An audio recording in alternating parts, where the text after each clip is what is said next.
నమస్తేనండి. నా పేరు విజయ. నా భర్త విడిచిపెట్టి వెళ్ళిపోయే సంవత్సరం అవుతుందండి. నాకు ఆరోగ్యం సరిగా ఉండదు. నా మోచెప్పులయ్యి అరిగిపోయండి. నాకు 2 పిల్లలు. నా కొడుకు డిగ్రీ ఫస్ట్ ఇయర్ చదువుతున్నాడు. ఫీజు కట్టలేని సమయంలో నేను చాలా బాధపడుతున్నా, చదువు ఎక్కడ ఆగిపోద్దని. కానీ చాలా దుఃఖపడిన సమయంలో నేను యూట్యూబ్లోని సీత మేడం గారిని చూశాను. ఎంతోమందికి ఆవిడ హెల్ప్ చేయడం, నాకు చేస్తారని నేను ఆసక్తిగా నేను ఫోన్ అయితే చేశాను.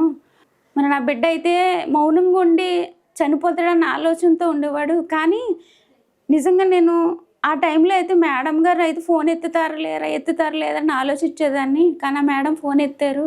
ఎత్తి నిజంగా మా బాబుకి వచ్చి హెల్ప్ చేశారు.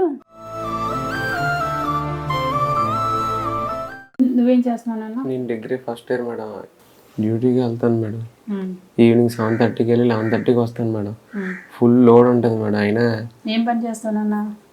బైక్ పార్సల్ ట్రాన్స్పోర్ట్, ఎక్కడి నుంచి వేరే ఊరు వెళ్ళే ట్రాన్స్పోర్ట్ అవన్నీ మోసుకొని ట్రాలీలతో పట్టుకెళ్ళి లోడ్ ఎక్కించాలి మేడం ట్రైన్. మధ్యాహ్నం చేసి వెళ్తావా కాలేజ్ అయ్యాక? కాలేజ్ అయ్యాక మేడం. ఈవినింగ్ 7:30 నుంచి నైట్ 12 అవుద్ది మేడం. మళ్ళీ మార్నింగ్ 5:30కి వెళ్ళి క్వార్టర్లెస్ 9 అయిపోద్ది మేడం. మరి ఇంకెప్పుడు చదువుతావు నువ్వు? ఈవినింగ్ ఇంకా కాలేజ్ 3కి అవుద్ది మేడం. 3కి వచ్చిన తర్వాత 1 గంట పడుకుని 1 గంట చదువుకుని మళ్ళీ 7:30కి వెళ్ళిపోవాలి మేడం. కానీ ఈ వయసులో బాబు చేస్తానంటే చాలా ఇదేనండి. అంతే కదా పాపం, చక్కగా చదువుకోవాల్సిన వయసులో ఎంత హార్డ్ వర్క్ చేసి ఇవన్నీ కన్నాలు పడిపోతున్నాయి మేడం. అవి చేతులు తోయడానికి ఈ కాళ్ళు అయ్యో చూడలేకపోతున్నాను మేడం. మా బాబుకి ఎలాగన్నా హెల్ప్ చేయండి మేడం. చదువుకి రుణం నేను ఎంచుకోను మేడం.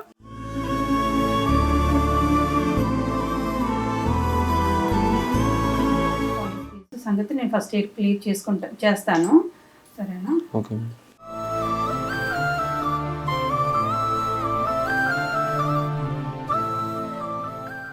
ఆమె వచ్చి నిజంగా కాలేజీకి వచ్చి ఫీజు ఆమె కట్టారు.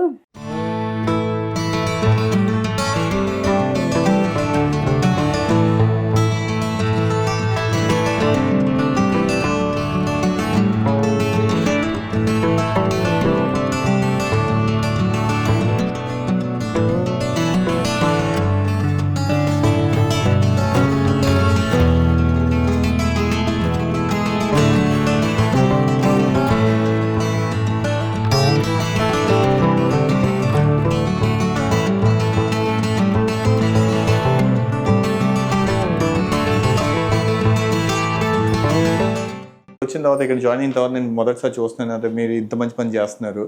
పైగా ఇలాంటి పిల్లలకి మీరు అంటే ముందుకెళ్ళడానికి మీరు ఇంత హెల్ప్ చేసినందుకు చాలా చాలా థ్యాంక్స్ అండి. ఇంకోటి ఇలా మీరు ఫ్యూచర్లో కొన్ని ఇలాగే చేస్తారని నా కోరిక. చాలా థ్యాంక్స్ మేడం. మీరు రుణం ఎన్నాళ్ళు తీర్చుకోలేను. నేను ఇచ్చిన హెల్ప్ని నువ్వు సద్వినియోగం చేసుకొని మంచిగా చదివితే బాగుంటుంది, ఓకేనా? దురుపయోగం చేయక సదుపయోగం చేయాలి, ఇది ఒకటే అని చెప్తాను. ఓకే, ఏం చేస్తావు? మీరు ఇచ్చిన హెల్ప్ని న్యాయం చేస్తాను మేడం. బాగా చదువుకుంటాను. సరే, ఓకేనా? వెళ్ళొస్తా.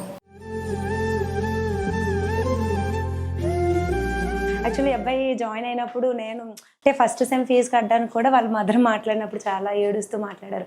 అరే ఎవరైనా హెల్ప్ చేస్తే బాగున్నాను అని మిమ్మల్ని నేను అప్పుడు కాంటాక్ట్ అవ్వాలి అనుకున్నాను, ఎందుకంటే యూట్యూబ్లో చూస్తున్నాను కదా అని. లక్కీగా తనే మళ్ళీ మిమ్మల్ని ఇట్లా కాంటాక్ట్ అయ్యి తనకు మీరు హెల్ప్ చేయడం చాలా happy ma'am. Thank you for that.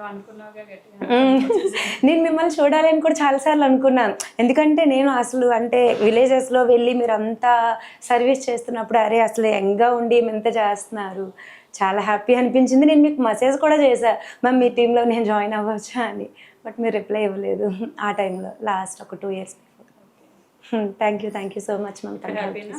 చాలా మేడం గారికి అయితే చాలా ధన్యవాదాలు. మరి ఆవిడ రుణం అయితే నేను తీర్చుకోలేను. మా అలాంటి కుటుంబాలు ఎన్నో ఉన్నాయి. అందరికీ కూడా అలాగే హెల్ప్ చేసి ఆరోగ్యాలతో ఎప్పుడు కూడా ఆవిడ 100 ఏళ్ళు చల్లగా ఉండాలని కోరుకుంటున్నాను.